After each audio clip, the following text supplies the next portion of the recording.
talk about coronavirus. Should we talk about your coronavirus experience? Yeah, we can do. My sister has had coronavirus. Hey! High five. So how was it for you? So it was pretty nasty. Yeah. So basically last Saturday, not Saturday just gone, the one before, I was saying to Smidge and Ollie, I was like, is it not really, really cold in here?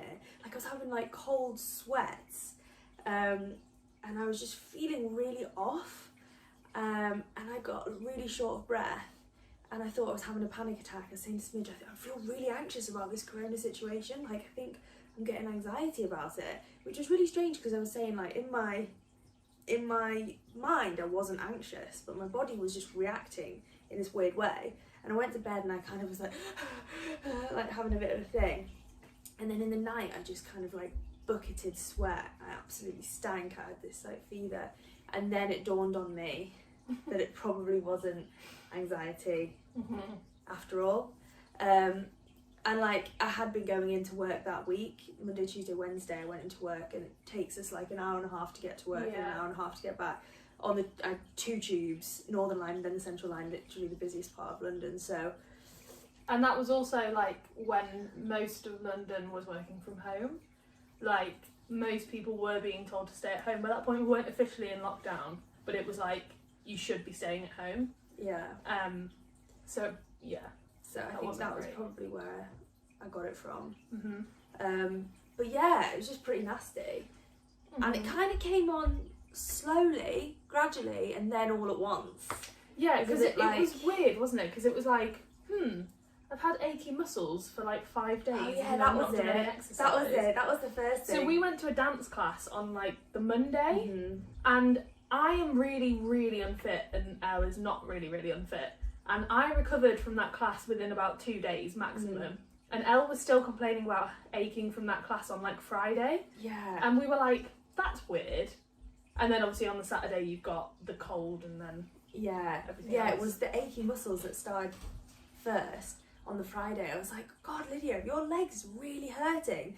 Like it was more than an ache, it was more like pain. I remember that whole Friday night I was awake in my room because I couldn't sleep because my muscles hurt so much, and I was like out in my room like stretching out my legs thinking like, why on earth have I got such bad muscle pain? So, but now it all makes sense, obviously. Yeah, I also had a really, really bad migraine in that period where I had the fever. It was like a 3-day thing, I would say. I had a really, really bad migraine, and I never get migraines. So that was new, and I couldn't really look outside. I was like walking around like this. It's worth saying at this point that neither of us have ever had the flu before. Yeah. We've just never had the flu. So all of this was completely new, I think, which made it quite clear that it wasn't just a flu, because it would be very coincidental if you just suddenly got a flu. Yeah. Which is why we think it was coronavirus, because it was completely different it was the most ill you've ever been, probably, wasn't it? Yeah. And I think, like, as well, you don't really give yourself credit for how ill you feel. No, she definitely doesn't.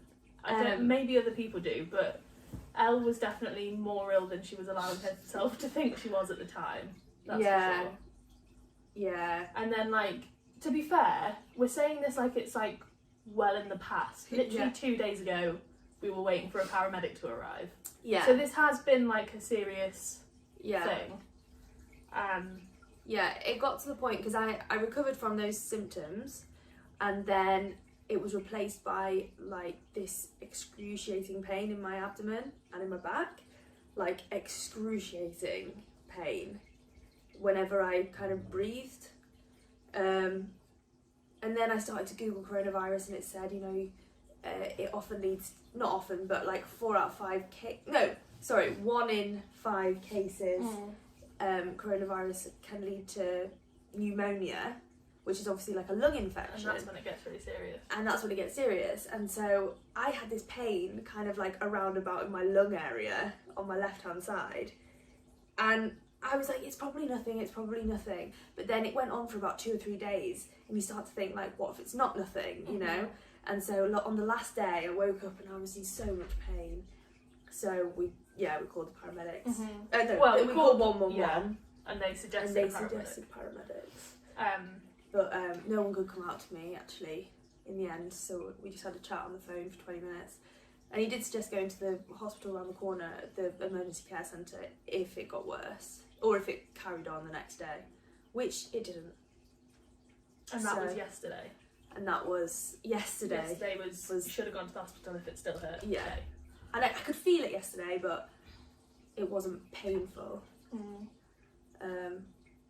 And I think the thing as well that's difficult is, like, really not wanting to kind of not make a fuss, but when it's like, it could be a lung infection, or it could be literally nothing, and you're wasting very, very precious time that the NHS doesn't have at the moment, you know what I mean? So that's another factor.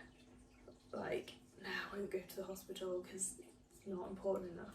It actually reduced my anxiety once I knew I had it, or once I'd self-diagnosed myself, because it kind of gave me a reason to feel that way, because I was so confused as to why I was feeling so weird. And so far, so we live together, obviously, otherwise we would be 2 meters away from each other, or just not with each other at all. But we live together with my boyfriend also, and neither of us are showing symptoms yet. We're on like day 10 or 11. Yeah. Since Elle first showed symptoms. And we're supposed to self-isolate for 14 days. So we've got 4 days left. And so far so good. We're not really feeling any different to normal. I really hope so. But we have seen a few like tweets and stuff, which obviously can't always be believed, but we have seen a few that say that it's kind of like day 14, day 13, day 14. So, I mean, we'll see. I mean, the thing is that once I started to show symptoms, I was like, I'll stay in my room. Yeah, but then obviously it's the before you show the symptoms, you don't know how long you've had it for. Yeah, and obviously like we live in a small, relatively small flat with 1 bathroom, so we were still sharing a bathroom, and the advice is don't share a bathroom if someone in your household has symptoms. There's a few things that like you just can't do if you're not in that situation, like in a situation where you can do those things. Yeah. So I mean, we might get it, but you know, you just don't know, do you? No. I mean, I'm hoping, because I do tend to go into my room in the evenings, like, and you tend to have, I mean, we don't cuddle, we don't. No, we're not in like close proximity all the time. So. No, that's true. That's true. Who knows? Who knows? But yeah, it's been a crazy week. I didn't move from my bed apart from to go to the toilet and to maybe get some water and stuff for a week straight. Really, I didn't really have the energy to do anything, which is the most scary thing. Just completely lethargic and have no energy whatsoever. And Lydia would come to my door sometimes and just check I was still alive and deliver me like 4 2-litre bottles of water, just drop them at my door, at the end of the door, paracetamol, throw in, like caged animal. Get out! Get out! I remember being really torn when you were on the phone to 111 and she just said, I think we're going to send the paramedic. And I could see that you were starting to cry. And I was like, do I cross the barrier into her room? Or do I stay on my like self-isolation doorstep kind of thing? Yeah. And we've all taken it so well. You know, Elle went for a walk yesterday and Mum tried to ring her like 3 times and then was convinced that she died on her walk. I had a little cry. You had a cry? Yeah, one night, one of the nights where you had the pain, I sat here on the sofa and just cried. And I was like, I don't think I can go to sleep, because I was so worried that you were going to like stop breathing overnight. Really? Yeah, I had like a proper breakdown about it. Oh. That's so sweet. And then we watched TV for like an hour or 2, just in case. That was the night that I was like, text me if you need anything, and I was really like, text me. And I had my phone on next to me and we watched TV for a few hours, and then I was like, okay, this is silly, I should probably go to sleep. Oh. But I think that's the thing, like it is quite worrying, because I think to begin with, it was like, you know, young people get flu symptoms, they have the flu and then they get over it kind of thing. That's what we were kind of made to believe. And you're like, well, it's probably unlikely, but some That's people the have thing. been reacting badly Yeah. to it. That's And the thing. it was just weird. It slowly started dawning on me that it actually could be quite serious, because when Elle when Elle first told me that she had it, I literally stood outside the door and went, "Oh my god, that's so exciting!" Because I I'm don't a know whether we fucking should put that idiot. into a video. She She didn't mean it like that. I didn't mean Basically, it like that. she's just she knew I was really worried and apprehensive. Mhm. So when I told her I had it, she kind of went, I was "Oh my trying to be God." like, "Wow, you're a part of history. We can tell Yeah. our kids about this in the future. How exciting!" Which is exactly the reaction I actually kind of needed in that moment. So, But like, I went from that and being like, "She's gonna have the Mm. flu and it'll all be fine," to like 7 days later having a breakdown because I thought you were gonna die in your sleep. yeah. So it was I quite did, to be intense. fair. I went through the exact same process. Yeah. Maybe your virus infection was quite badly timed, because you had it when we went into lockdown, when we started hearing about, you know, them building more hospitals and there not being enough beds and like people dying under the age of 40, and like we heard about all of Yeah. that very close to the time you had it. Yeah. Whereas I feel like if you'd had it like 2 weeks earlier, Mm. we probably would have been like, "She's gonna be fine," you know, because Yeah. we hadn't heard those stories yet. Yeah. So I feel like it. You know what actually else really helped me was watching programs like This Morning, and Not sponsored. she didn't pay me to say this, but like the doctor on This Morning, I can't remember her Dr. name. Zoe. Dr. Zoe. All right, we get it. You work at This Morning.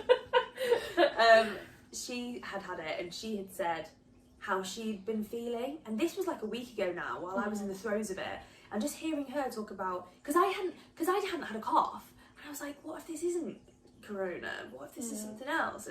But then hearing her talk about her symptoms, which were similar to mine, and she'd said about the achy muscles, which I hadn't heard other people had, and she said about the like nausea and things, and I was like, oh, it makes me feel so much better to know that other people have been through the same thing.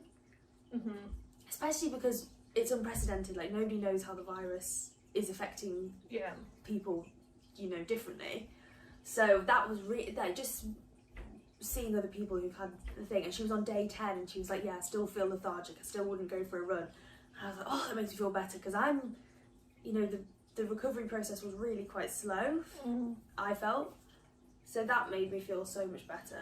I'll leave a link to that video in the Yeah. description, Yeah. because I think I posted it, didn't I? I probably posted Yeah, it. you did. You did. And also, while you're over there, feel free to subscribe to the channel, because that's my job. I run that channel, so. And I think like we've got to remember the good stories as well. Like there's an 101-year-old man in Italy, I think. Have you heard about him? Was he the veteran? And he's survived the Holocaust, Yeah. the Spanish flu, and now this. He was 101. And 101. So, That's that. That's the coronavirus Corona over and out. experience. Cool. Cool. Should we end this one? I think so. Peace. Peace out, guys. Don't get Race to the coronavirus. camera. Stay at home.